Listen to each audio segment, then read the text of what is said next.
Ce soir, j'avais envie de vous parler de la sagesse. Dans la parole de Dieu, tout au long des Écritures, vous voyez dans l'Ancien Testament, dans le Nouveau Testament, il est parlé à la fois de la sagesse et à la fois de la folie. Et à chaque fois, c'est opposé.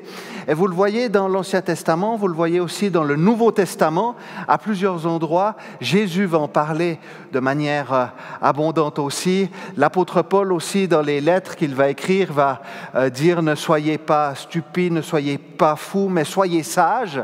On voit cette interpellation tout au long de l'Écriture. Alors j'espère vous donner ce message avec sagesse.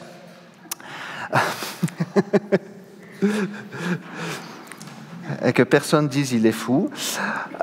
Si je dois vous donner un titre ce soir, c'est « Poursuis la sagesse ». Poursuis la sagesse. Et nous allons tout de suite prendre la parole de Dieu dans les proverbes, parce que les proverbes, tout comme les psaumes, nous en parlent abondamment et il y a vraiment des choses précieuses. Je vais vous lire une longue portion de l'Écriture, Proverbes au chapitre 2, les versets 1 à 20. Proverbes chapitre 2, les versets 1 à 20, et je lis dans la version second 21. Mon fils, si tu fais bon accueil à mes paroles et si tu retiens mes commandements en prêtant une oreille attentive à la sagesse et en incitant ton cœur à l'intelligence, oui, si tu appelles la sagesse et si tu élèves ta voix vers l'intelligence, si tu la cherches comme l'argent, si tu la poursuis comme un trésor, alors tu comprendras ce qu'est la crainte de l'Éternel et tu trouveras la connaissance de Dieu. En effet, c'est l'Éternel qui donne la sagesse. C'est de sa bouche que sortent la connaissance et l'intelligence. Il tient le succès en réserve pour les hommes droits. Il est un bouclier pour ceux qui marchent dans l'intégrité. Il protège ainsi les sentiers de l'équité et il veille sur le chemin de ses fidèles. Tu comprendras alors ce que sont la justice, l'équité, la droiture, toutes les routes qui mènent au bien. En effet, la sagesse viendra dans ton cœur et la connaissance fera les délices de ton âme. La réflexion veillera sur toi, l'intelligence te protégera et ainsi tu seras délivré de la voie du mal, de l'homme qui tient des discours pervers, de ceux qui abandonnent les sentiers de la droiture pour marcher dans des chemins ténébreux, qui éprouvent de la joie à faire le mal, qui mettent leur plaisir dans la perversité, qui suivent des sentiers tortueux et des routes pleines de détours. Tu seras délivré de la femme étrangère, de l'inconnu au discours flatteur, qui abandonne l'ami de sa jeunesse et qui oublie l'alliance de son Dieu. En effet, sa maison penche vers la mort et sa route conduit vers les défunts. Aucun de ceux qui vont vers elle ne revient ni ne retrouve les sentiers de la vie. Tu marcheras ainsi sur la voie des hommes de bien, tu persévéreras sur les sentiers des justes. Amen. Quel programme, n'est-ce pas ? Quel programme de la sagesse, quelle richesse qu'est la sagesse. Et le livre des Proverbes est justement un recueil de paroles de sagesse écrit en grande partie par Salomon et qui nous enseigne à vivre en conformité avec la foi en Dieu. La sagesse est considérée comme un trésor, encore mieux que les perles et a plus de valeur que tout ce qu'on pourrait désirer. Salomon, vous connaissez le roi Salomon, le fils du roi David, est considéré aussi comme un sage. En tout cas, c'est lui qui a écrit ce livre des Proverbes et il sait exactement de quoi il parle.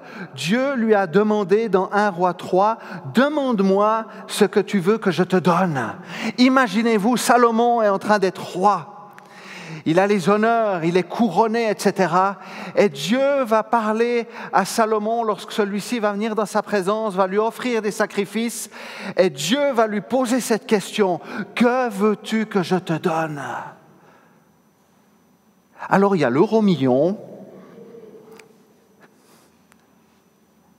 Salomon ne va pas aller sur ce terrain-là. Il aurait pu dire, mais j'ai envie de la gloire, j'ai envie des honneurs, je suis quand même le roi. mais il va aller à l'essentiel.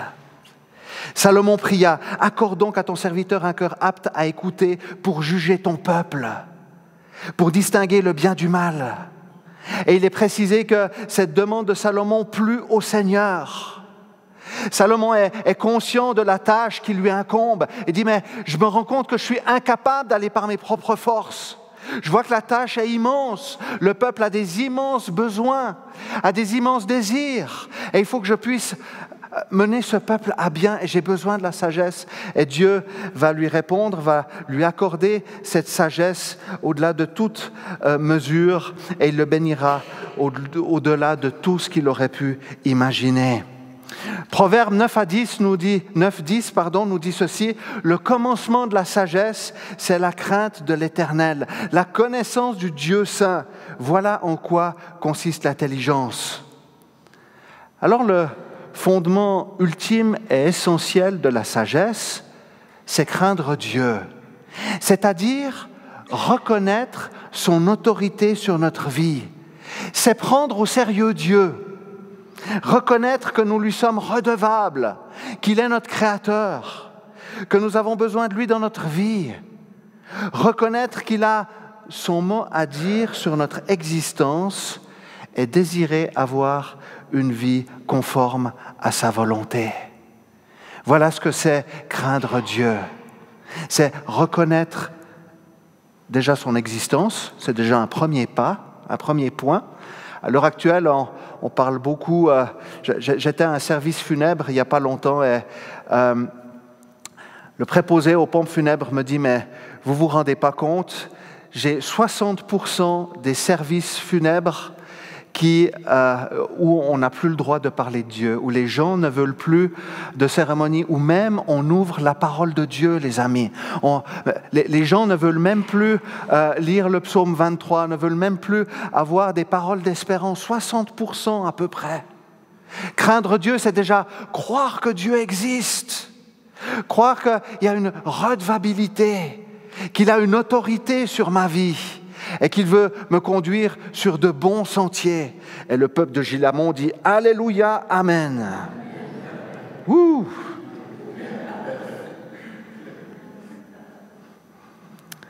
Et le peuple de Gilamon est spontané. Le fou est présenté dans la Bible comme le méchant, comme celui qui est livré à lui-même, qui est insensé, ignorant, stupide, perverti, arrogant, orgueilleux, violent. C'est pas fini. Corrompu, injuste, une personne sur laquelle on ne peut pas compter, qui a la bouche perverse, qui se comporte en fonction de ses propres pulsions et qui ne compte que sur lui-même.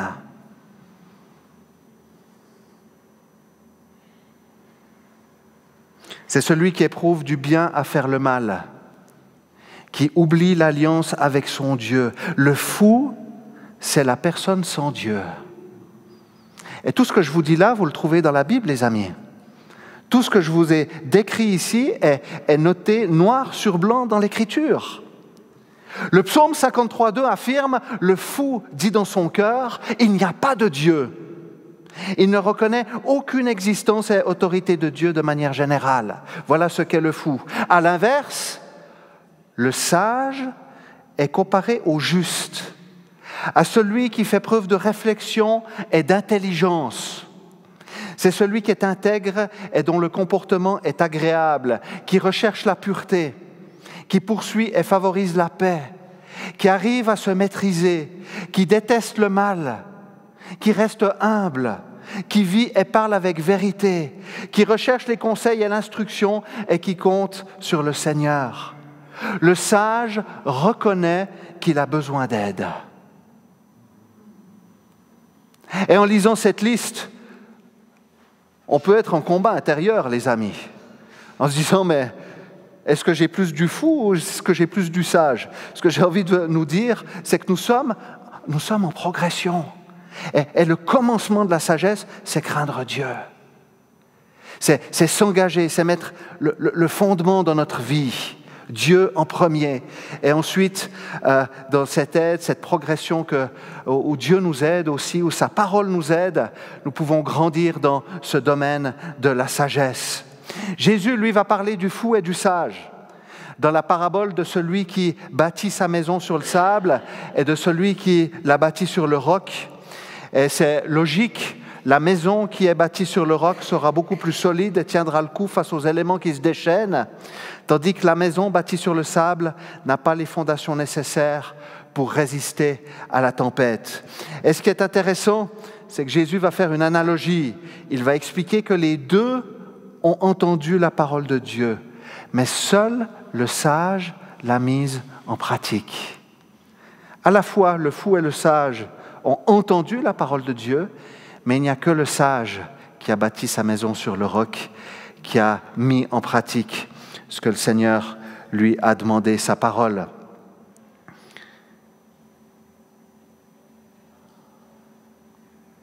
Le sage est donc celui qui met sa confiance en Dieu et qui obéit à ce que le Seigneur lui dit et qui veille sur sa conduite. On pourrait lire les proverbes et vous pourriez les ingurgiter, les apprendre par cœur, toutes les paroles de sagesse, et continuer à manquer de sagesse.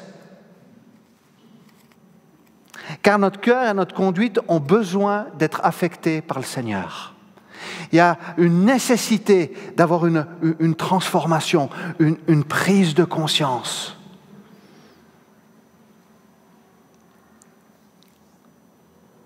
Une prise de conscience, une nécessité de ne pas conduire ma vie par mes propres impulsions ou par celle du mouvement du monde, mais avec le conseil qui vient d'en haut, avec la sagesse que seul Dieu peut donner. Ça va ?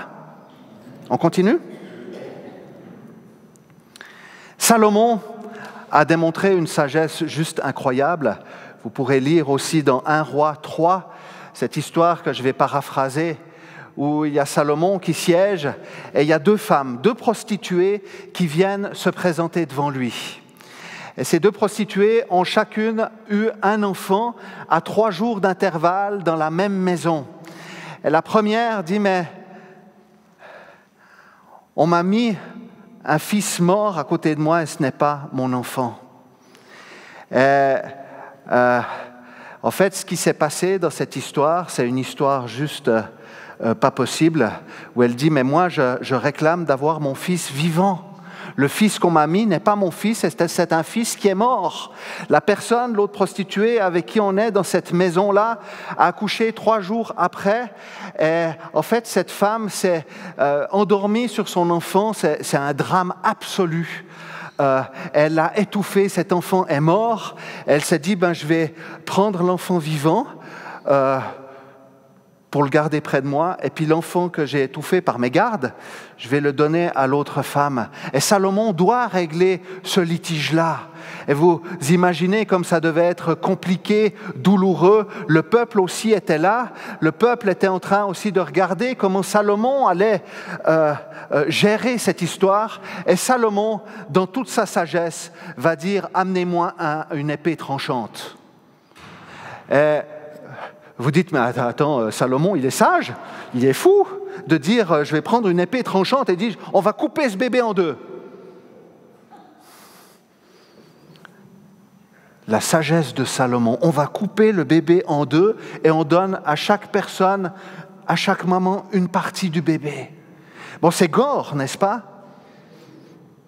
C'est assez trash. Pourtant, cette sagesse-là va faire ressortir des choses.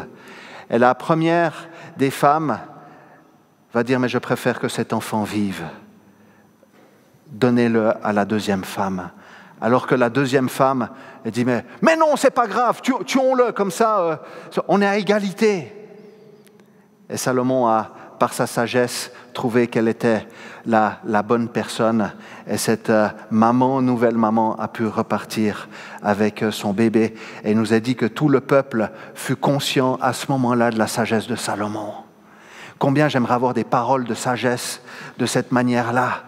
Et puis certainement toi aussi, lundi, au travail, parole de sagesse.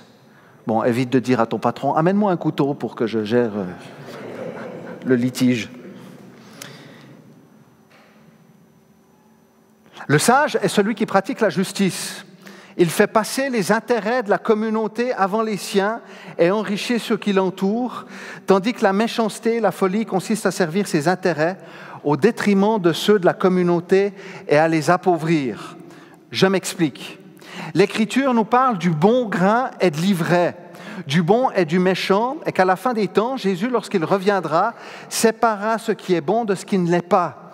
Le bon grain, le sage, est celui dont le réservoir, la vie, est rempli de trésors, de bons grains, et peut enrichir ceux qui l'entourent avec sagesse et bienveillance. Et ce n'est pas toujours évident le fait qu'on enrichisse notre entourage. C'est souvent dans la durée que cela se voit, dans le long terme, dans la façon sage dont tu conduis ta vie et qui porte à un moment donné du fruit. Alors ne te décourage pas si tu ne vois pas toujours les bénéfices escomptés, ils arrivent toujours à point nommé. Des fois on se dit, mais j'ai l'impression d'avoir tout misé sur mon bon comportement, j'ai essayé d'être sage, mais j'ai l'impression qu'il n'y a pas de fruit. T'inquiète pas, ce qui a été semé à un moment donné va rejaillir. Je vous raconte encore une histoire, ça va ? Vous aimez les histoires, hein ? Mon grand-papa. J'ai eu 2 grands-pères, dont un qui était pasteur. Et mon grand-père pasteur, j'ai une photo de lui en bas dans mon bureau. Peut-être qu'une fois, je vous la montrerai si vous m'y faites penser. Où il est sur la chaire à l'église de réveil de Lausanne, à la Riponne. Et moi, je dois avoir 5 ans et je crois que je dois avoir un nœud papillon. Et je suis à côté, fièrement, à côté du grand-papa. Et c'est vraiment à ce moment-là, je peux dire que j'ai eu l'appel à être pasteur. À l'âge de 5 ans, c'était quelque chose d'assez fort. Et mon grand-père a démontré énormément de sagesse. C'était quelqu'un qui était calme. Alors, attention, on peut avoir des tempéraments impulsifs, mais je crois que ce qui compte dans la sagesse, c'est de pouvoir avoir cette capacité à la réflexion, d'accord ? À ne pas partir comme ça, à arriver à se maîtriser. Mon grand-père était de ceux-là, de ceux qui avaient un bon caractère, mais savaient écouter, savaient conseiller et étaient sécurisants. Et je me souviens de choses profondes que j'ai parlé à mon grand-père sur ma propre vie, où moi j'étais en larmes et où lui pleurait avec moi. Mon grand-papa pleurait avec moi, priait pour moi en disant « Mais Seigneur, conduis-le, conduis-le ». Il donnait sa sagesse. Quand j'étais chez lui, le matin, je l'entendais avec ma grand-maman, ils étaient à genoux dans le salon, à chanter des cantiques à 6 heures du matin, à prier pour l'Église. Un exemple de sagesse, des perles qu'il m'a communiquées. Après dîner, il prenait toujours un feuillet, il lisait des paroles de sagesse, de la parole de Dieu. Le soir, alors que nous avions regardé le téléjournal, il disait « Maintenant, on arrête la télé ». Et on va lire la Bible. Et moi, en tant que petit, on lisait la Bible et il l'expliquait. Alors, je posais toutes les questions possibles et inimaginables. Je pense qu'il devait se dire, mais où on va ? Parce que c'était des questions, voilà, par rapport aux Écritures, etc. Et cette communication de la sagesse, une sécurité. Et j'aimerais vraiment vous encourager. Je sais qu'il y a plusieurs grands-parents aussi qui sont parmi nous, sans mettre de pression sur vous. Mais vous avez un rôle à jouer. Un rôle dans la prière, et un rôle aussi de sagesse, de bonne sagesse, celle qui vient d'en haut, de conseil, de tempérance, de paix. Et je peux vous assurer qu'à un moment donné, peut-être vous ne verrez pas tous les fruits. Mon grand-père, il est décédé avant de voir tous les fruits. Je me souviens encore cette remise en question. Désolé, je me lâche un peu ce soir. J'étais avec mon grand-père, on était à la sortie du culte, et puis j'ai une monitrice d'école du dimanche, je devais avoir 18 ans, et qui me dit « Dis donc Gaël, bon, comme ça fait un peu réprobateur, mais elle était dans le questionnement, elle me disait « Mais tu voulais pas faire pasteur, toi t'es parti dans les plantes et dans l'horticulture, dans la pépinière, mais tu voulais pas faire pasteur ?» Et mon grand-père qui était à côté lui a dit ceci, lui a dit « Oui, ça c'était avant, maintenant ça a changé. » Et puis j'ai regardé mon grand-père et je lui ai dit, des fois Dieu parle à travers nous d'une manière incroyable. J'ai prophétisé sans le savoir. J'ai dit, Dieu n'a pas dit son dernier mot. Et il m'a regardé.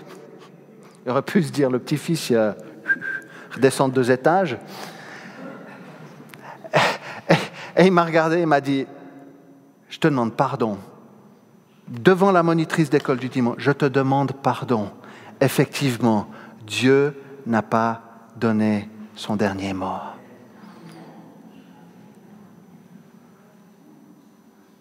Un exemple de sagesse. Et il n'a jamais vu que je suis rentré au service du Seigneur. Mais ça l'a suivi. Le bon grain a été donné. Les perles ont été données plus loin. Alléluia. La sagesse et la folie sont en opposition et donnent un contraste fort entre la vie et la mort. Le sage vivra et le méchant, le fou, mourra. Alors le terme utilisé pour vie est utilisé pour parler d'une vie supérieure à la vie physique, d'accord ? La vie est la récompense de la sagesse qui n'est pas gâchée par la mort. Dans la majorité des proverbes, la vie fait référence à une vie abondante dans la communion avec Dieu, dont la relation vivante ne prend pas fin avec la mort physique, en opposition avec la mort des méchants. Le sage peut voir sa vie dans une perspective d'éternité, alors que le fou, déjà séparé de la communion avec Dieu, n'a pas d'espérance. La sagesse vient de Dieu. Elle se demande, elle se reçoit, elle se poursuit. On le voit avec Salomon, sa demande d'être rempli de la sagesse d'en haut, pour être capable de discerner ce qui est bon de ce qui ne l'est pas, de prendre des décisions conformes à la volonté de Dieu. Les proverbes que nous avons lus soulignent « tu seras délivré ». Le sage voit clair, prend des décisions, fuit les personnes méchantes et injustes. Il fait preuve de discernement. Il en est délivré parce que sa conduite sage fait le tri. Et nous avons tellement besoin de la sagesse d'en haut, le discernement pour nous détacher des personnes toxiques, méchantes, mauvaises, qui seraient capables de nous contaminer et de nous influencer. La sagesse impacte nos choix. Et combien nos choix sont importants. Je ne dis pas qu'il faut fuir toutes les personnes qui sont non-croyantes, d'accord ? Tel n'est pas mon propos. Mais je dis qu'il y a des influences dans lesquelles nous ne devrions pas aller. Il y a des milieux dans lesquels nous devons fuir. Et je pense particulièrement aussi à la jeunesse. J'étais récemment, on a fait aussi une fondue, on va en faire une tout à l'heure. On a fait une fondue, j'aime bien la fondue, ça se voit. On a fait dans un immense chaudron et il y avait du feu. Magnifique feu, alors on a profité d'être autour de cette fondue. Ma veste sent encore, 3 semaines après, sent encore le feu. Je l'ai passée à la machine à laver avec tous les produits que vous pouvez, elle sent encore le feu. Il y a des milieux, il y a des personnes qui sont de mauvaises influences et qui nous font aussi sentir le feu. Je pense aussi au choix des conjoints et conjointes par rapport à la jeunesse, d'être prudent et de nous demander la sagesse. Des personnes que nous épousons et avec lesquelles nous faisons alliance pour la vie. C'est tellement important. On a tellement besoin de sagesse, de prier pour notre jeunesse, qu'elle fasse les bons choix, aussi dans le choix des conjoints. On n'ose pas trop en parler, parce que oui, c'est l'affaire privée. Je crois que c'est une affaire de sagesse, une affaire qui concerne le Seigneur. Proverbe 23 nous dit ceci, la sagesse crie, « Revenez pour écouter mes reproches. Je veux déverser mon esprit sur vous et je veux vous faire connaître mes paroles. » La sagesse nous remet en question. Elle redresse ce qui est boiteux. Et je finis encore par une petite histoire. Ça va, vous êtes toujours avec moi ? Encore une petite histoire. J'étais avec mon autre grand-père, cette fois, au bord du lac de Neuchâtel. Et puis, j'allais fièrement avec un autre enfant de ma famille, un autre membre de ma famille. On allait pêcher, vous savez, donc du poisson. Hein, pas... on allait pêcher. Et puis, on commence à lancer nos cannes. Et il n'a pas fallu 10 minutes, je ne vous mens pas, il n'a pas fallu 10 minutes pour qu'on retire un immense, pas poisson, mais amas de fils entremêlés. Mais une salade de fils.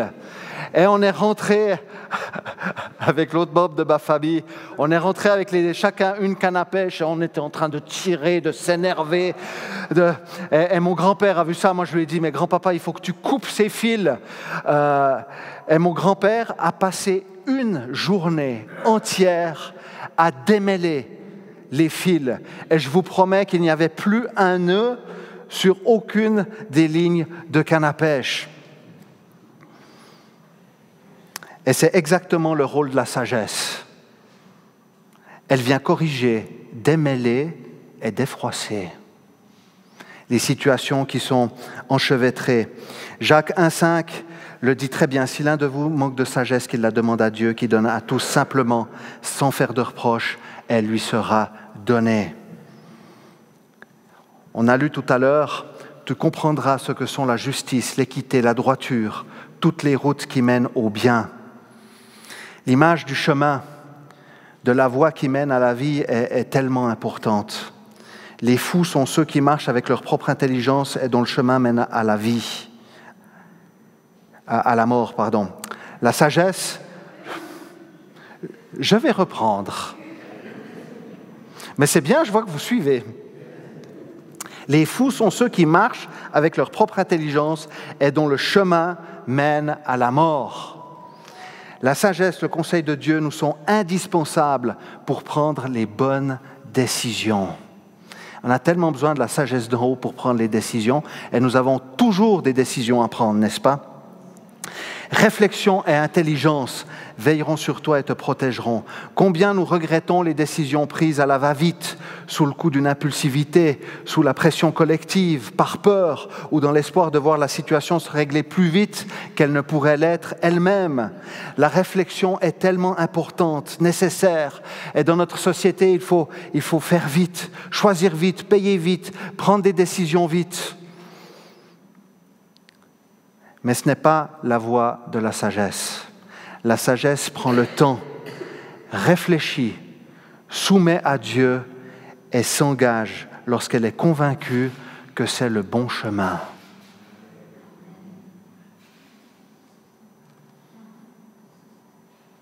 Ne prends pas une décision trop hâtive. Des fois, je vois des personnes prendre des décisions de vie.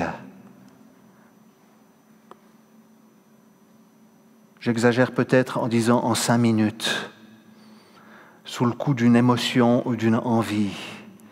Des décisions de vie sont tellement importantes à soumettre à la sagesse de Dieu.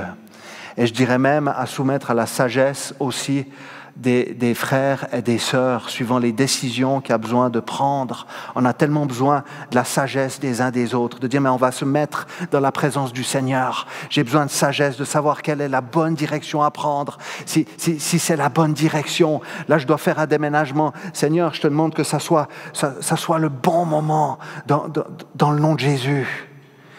C'était pas prévu, je vous donne encore juste ce petit témoignage, je pense que c'est important.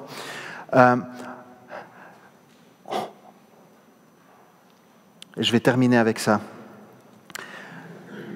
Ce qu'on a vécu par rapport à la maison qu'on habite à l'heure actuelle, ça faisait des années qu'on priait avec mon épouse pour avoir une maison, pour aussi notre fils qui souffrait d'autisme, pour avoir un endroit, un jardin qui soit agréable pour lui. Et puis financièrement, c'était juste impossible. Et, je vous l'ai peut-être déjà raconté cette histoire, mais ça vous rappellera de bons souvenirs si jamais. Et puis ceux qui ne l'ont pas entendu, j'espère que ça vous édifiera. Et on priait pour une maison. Et puis un jour, j'étais à la maison, c'était un jeudi, je me souviens très bien. Et j'ai une voix vraiment à l'intérieur, j'étais en communion avec le Seigneur.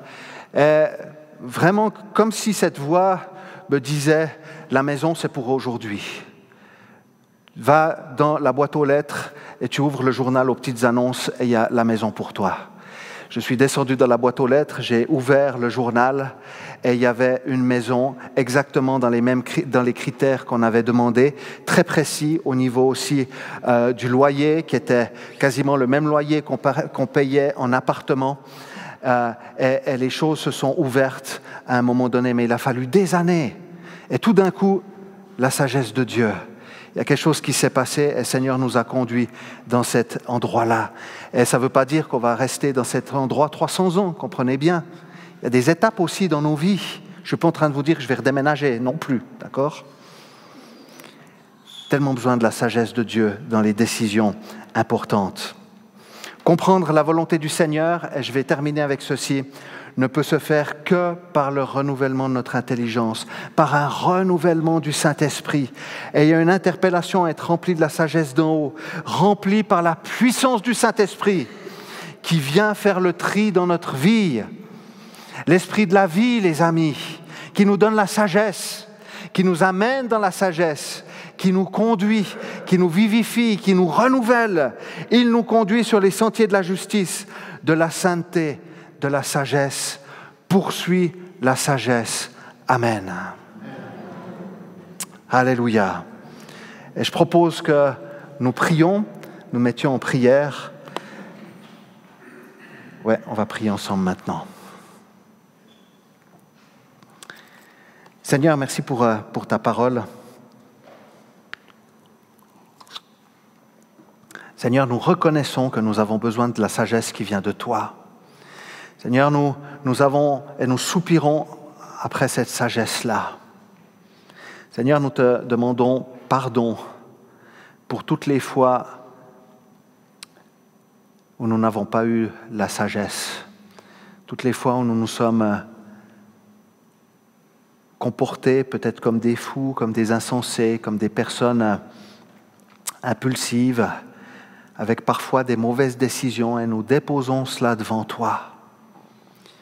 Merci Seigneur, parce qu'il y a toujours ta grâce. Et il y a toujours cette possibilité de revenir à l'essentiel, de revenir à toi et de prendre la direction de la sagesse. Seigneur, nous soupirons après toi et nous te demandons cette sagesse dans le nom de Jésus. Seigneur, mes frères et mes sœurs ici présents, tout comme moi, avons besoin de la sagesse qui vient d'en haut. Seigneur, je peux imaginer que plusieurs ont des décisions à prendre, que plusieurs se disent « mais comment est-ce que je dois me comporter dans telle ou telle situation ?» Et Seigneur, nous te prions de venir parler au cœur encore ce soir dans le nom de Jésus. Te prions, Seigneur, pour des paroles de sagesse dans les cœurs et dans les vies. Conduis-nous, Seigneur, sur le chemin de la justice, de la vérité, de la sainteté et de la sagesse, nous te le demandons. Seigneur, je te prie pour un renouvellement puissant de ton Saint-Esprit dans les cœurs et dans les vies. Un renouvellement puissant dans les pensées, Seigneur, dans le nom de Jésus. Seigneur, communique-nous la sagesse qui vient d'en haut, nous te le demandons. Alléluia.